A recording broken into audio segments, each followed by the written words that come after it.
All right, welcome back to the deep dive. So today we're digging into Valerio Pianna watches. You've probably seen them around. They're showing off these timepieces that look really sleek, very high-end, minimalist designs. hmm But the catch, the prices are just shockingly low. We're talking luxury looks for what the cost of a dinner out. Yeah, and that's the immediate hook, but also the first question mark there. Exactly. So our job today is to look past that slick website, figure out what's really going on, and see if this is some kind of amazing deal or, something you need to be extremely conscious about. Okay, let's unpack this. Right, and when we start digging, the very first thing you look for, especially in anything claiming to be high value, is trust.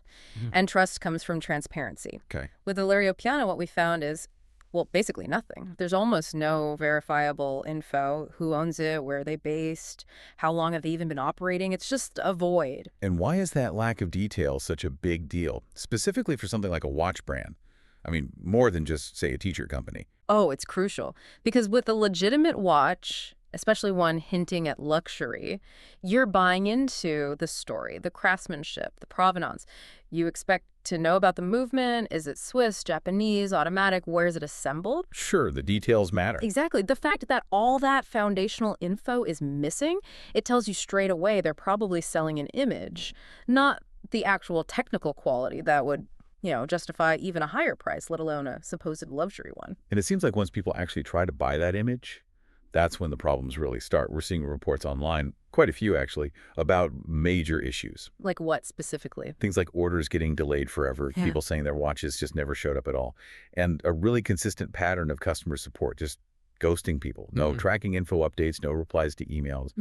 But the website looks so polished, right? Yeah. So why the disconnect with getting basic things like tracking?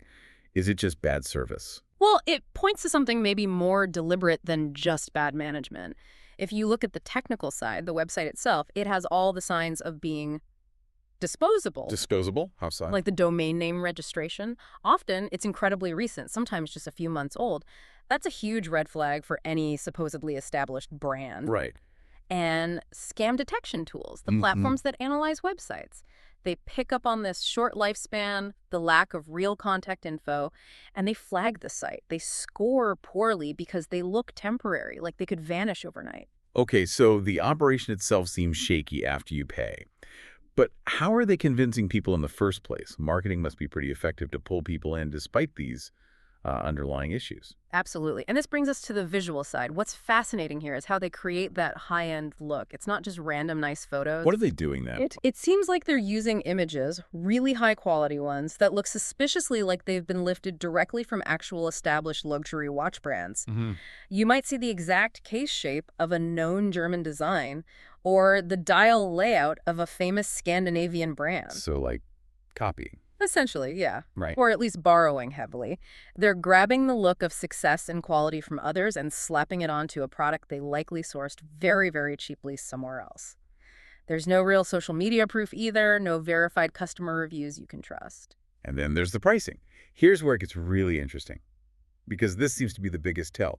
Offering these exclusive timepieces for, say, $99. That's the clincher, isn't it? That kind of massive, frankly unbelievable discount, it's textbook scam tactics. How does that work psychologically? It works by creating fake urgency and fictional value. They'll list some huge original price, maybe $1,200, $1,500 a price they never actually sold it for. Then boom, a 90% discount, maybe a countdown timer ticking away. Right, limited time offer. Exactly. It bypasses your rational brain. It hits that emotional trigger, that fear of missing out FOMO on this amazing, once-in-a-lifetime deal. Critical thinking just goes out the window for a moment. So when you piece it all together, the new domain, zero transparency, the reports of orders never arriving, the borrowed images, and this completely unrealistic pricing, the picture becomes pretty clear, doesn't it? It does. Based on everything we can see, Valerio Pianna watches looks highly suspicious. It's very likely not a legitimate brand offering genuine value. The risk just seems way too high compared to the promised deal. Okay, so what's the takeaway for listeners? How can people protect themselves, not just from this specific name, but from similar setups? It really comes down to applying the same critical process to any online store you haven't used before, especially if the deals look amazing. First, do a quick search. Check that domain age. A WHOIS lookup is easy and free. If a site selling luxury goods is only months old, be very wary. Good tip. What else? Look for secure payment options. Are they only offering weird methods? Or do they have standard protected options like credit cards or PayPal? Check for real social media activity. Look for reviews on independent sites, not just the testimonials plastered on their own page. Right. Verified proof. Exactly. And honestly, if it feels off, if there are red flags, just avoid it. Stick to retailers you know are established and have clear return policies and contact information. That critical thinking is your best shield against these too good to be true offers. So what does this all mean? I think it means remembering that huge discounts on things that look expensive often require you to suspend your disbelief. Mm-hmm. The goal of sites like this isn't just maybe taking your $100. It's selling you the feeling of getting luxury for cheap. So here's a final thought to leave you with.